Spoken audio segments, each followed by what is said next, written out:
Nous allons à présent parler d'investissement en private equity immobilier. Nous allons notamment en parler avec donc Paul-Éric Perchaud. Bonjour Paul-Éric Perchaud. Bonjour. Vous êtes Managing Director Real Estate et Private Debt chez Mimco Asset Management et nous allons alors présenter Mimco bien sûr, mais aussi présenter la plateforme que vous avez lancée il y a quelques semaines justement sur le sujet du private equity immobilier. Mais peut-être pour ceux qui ne connaîtraient pas ou qui ne connaîtraient pas l'étendue des expertises de Mimco, que fait Mimco ?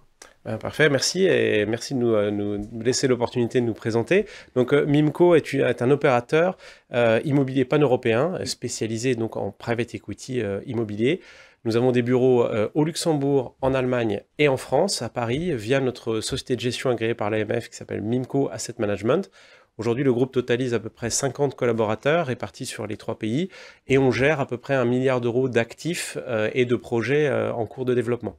Et il y a 3 semaines, vous avez lancé une plateforme d'investissement donc en private equity immobilier. Exactement. Alors en fait, aujourd'hui, nous, sur notre stratégie pour Mimco, on est focalisé donc sur le private equity, sur des opérations dites value add. C'est-à-dire que systématiquement, on va investir sur des projets immobiliers avec de la création de valeur à aller chercher, donc beaucoup d'asset management, beaucoup de développement, des autorisations, des revalorisations de bâtiments obsolètes. Bien sûr. Et donc ça, c'est notre positionnement.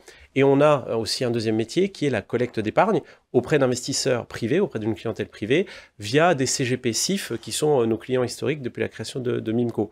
Et en fait, dans le contexte actuel immobilier, notamment avec la crise qu'on connaît depuis quelques mois maintenant, a émergé des demandes de la part de clients investisseurs pour des nouveaux produits, pour un élargissement de notre offre vers, par exemple, de la dette privée ou des tickets aussi inférieurs à 100 000 euros.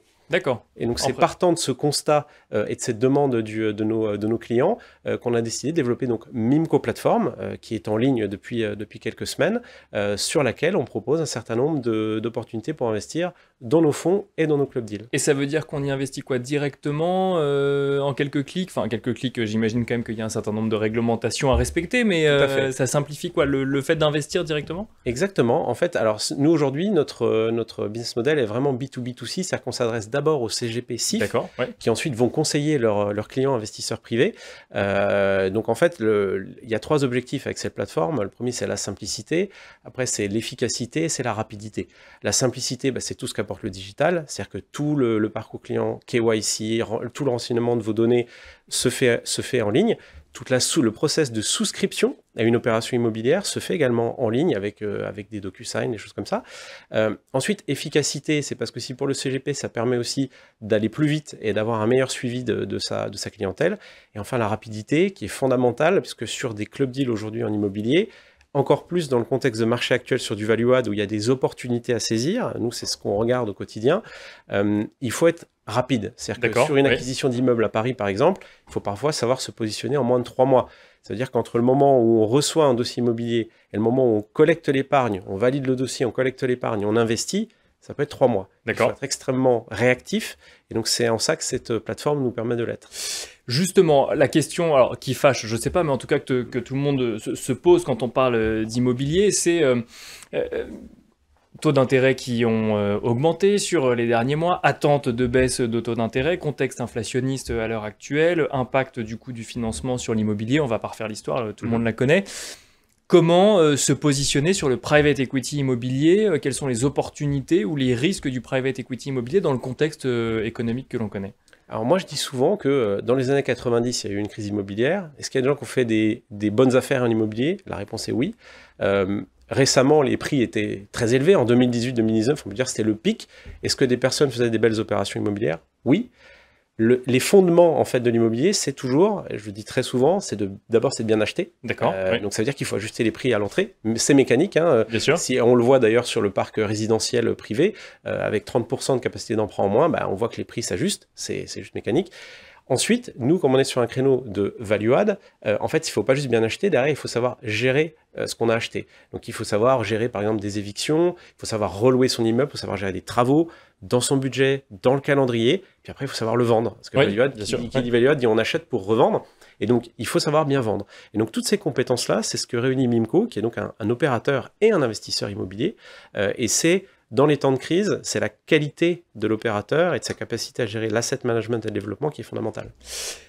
Si on regarde côté épargnant, alors vous nous l'avez dit, hein, votre modèle c'est du B2B2C, mais j'imagine que vous avez quand même quelques remontées d'informations sur le côté B2C, puis même des remontées de comportement qui pourraient différer en matière de B2B aujourd'hui vis-à-vis ensuite de leurs clients finaux. Le private equity immobilier, il est vu comment, que ce soit en equity ou en dette privée? Ce qu'on remarque sur le marché, alors on l'a vu déjà avec une tendance qui a beaucoup accéléré ces dernières années sur le crowdfunding, et je pense qu'on le voit aussi là avec la crise, il y a pas mal de tri qui est fait dans les CPI, donc certaines CPI continuent de très bien collecter, d'autres sont plutôt en décollecte, bien sûr. Mais l'épargne, elle, on connaît le goût notamment des Français pour l'immobilier, et pas que des Français d'ailleurs, parce que c'est pour ça aussi qu'on est partout en Europe, on le voit en Allemagne, et on le voit au Luxembourg et dans d'autres pays. Il y a la volonté aujourd'hui de flécher son investissement vers plus de club deal. C'est vraiment ça le feedback qu'on a du marché. Et depuis combien de temps vous constatez ça? C'est à peu près depuis 2-3 ans. C'est-à-dire que dans une période où c'est un petit peu plus incertain, on a envie d'être sûr de là où on met son argent. Donc de connaître l'adresse du bien, de connaître l'opérateur, de savoir quelle va être la stratégie. Et peut-être de le mettre un petit peu moins. Quand je dis un petit peu, c'est-à-dire qu'encore une fois, il y a des personnes qui ont toujours besoin d'avoir un fonds, de diversifier leurs risques. Et d'ailleurs, nous, Mimco, on a aussi des fonds qui sont ouverts à la collecte au public. Donc c'est bien d'avoir les deux produits. Mais on voit un certain nombre d'investisseurs peut-être plus ouverts au risque, plus ouverts à aller chercher un peu plus de TRI, de rendement, qui sont prêts à aller sur des opérations sur une seule adresse, sur un seul immeuble, avec beaucoup plus de travaux. Ils diversifient moins, mais ils se projettent plus dans le bien quelque part. C'est ça, c'est ce que vous Exactement. Nous dites. D'accord. C'est vraiment, on a une maîtrise plus grande, puisqu'on peut vraiment analyser, c'est un petit peu comme au Monopoly, si vous voulez, je choisis d'investir au 80 boulevard Haussmann sur 7 immeubles avec 7 opérateurs, c'est ça l'opération, donc je ne mets pas 50 000 € ou 200 000 € dans un fonds avec une thématique dédiée, qui encore une fois est un produit qui fonctionne très bien, mais il y a certains investisseurs qui disent, moi je veux savoir exactement où je mets mon argent. Et donc je fais moi-même ma propre sélection quelque part.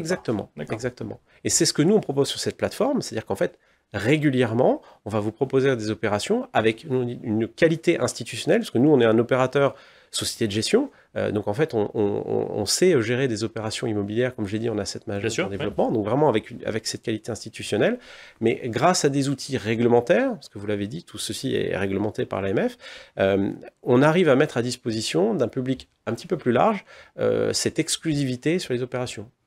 Alors, il y a quand même une question qu'on peut se poser sur le côté sélection des projets. Alors, effectivement, mais je reviens sur ce modèle B2B2C. Quand l'épargnant final a envie de faire de l'investissement en private equity immobilier, il va faire confiance à son conseiller en gestion de patrimoine, qui lui-même va voir reposer sur ses épaules la sélection, quelque part, des dossiers, même si c'est en accord avec l'épargnant. Comment est-ce qu'on s'assure, effectivement, d'avoir des dossiers dont, globalement, on ne peut pas annuler le risque, mais on peut le cantonner, le limiter? Tout à fait. Déjà, la première chose, c'est à notre niveau, à nous, Mimco, c'est-à-dire qu'aujourd'hui, on sélectionne peut-être, je pense, moins de 5% des dossiers qu'on voit passer sur l'année. D'accord. C'est-à-dire qu'aujourd'hui, quand on voit passer peut-être 300 ou 400 dossiers sur l'année, on va en faire qu'un petit nombre. Donc, on est nous-mêmes très sélectifs sur la qualité des projets, parce que certains projets, on va les sourcer pour nous-mêmes, on va être opérateur. Et parfois, on s'ouvre aussi à des opérateurs, parce qu'en fait, il y a certains marchés ou sur certaines typologies de produits, ou certaines géographies, et on a l'exemple en ce moment sur notre plateforme, on a une opération qui est ouverte à la collecte au Portugal, à Lisbonne, en plein cœur de Lisbonne, et là on s'adosse, on s'appuie sur un opérateur avec qui on a un intuitu personnel, une très bonne relation, et qui va gérer le projet avec nous, mais avec une empreinte locale. Et en fait ça, typiquement, c'est ce que recherchent aussi les investisseurs, c'est cette expertise, cette compétence, soit locale, soit sur une typologie d'actifs. Donc ça c'est aujourd'hui, c'est vraiment la recherche des investisseurs. Merci beaucoup, Paul-Éric Perchaud. Donc, vous nous avez dit Mimco Plateforme. Mimco Plateforme. Mimcoplatform.fr, du coup. Oui. Mimcoplatform.fr. Merci beaucoup, Paul-Éric Perchaud. Merci. Je rappelle que vous êtes Managing Director Real Estate and Private Debt chez Mimco Asset Management. Et quant à nous, on se retrouve dans la dernière partie de l'émission.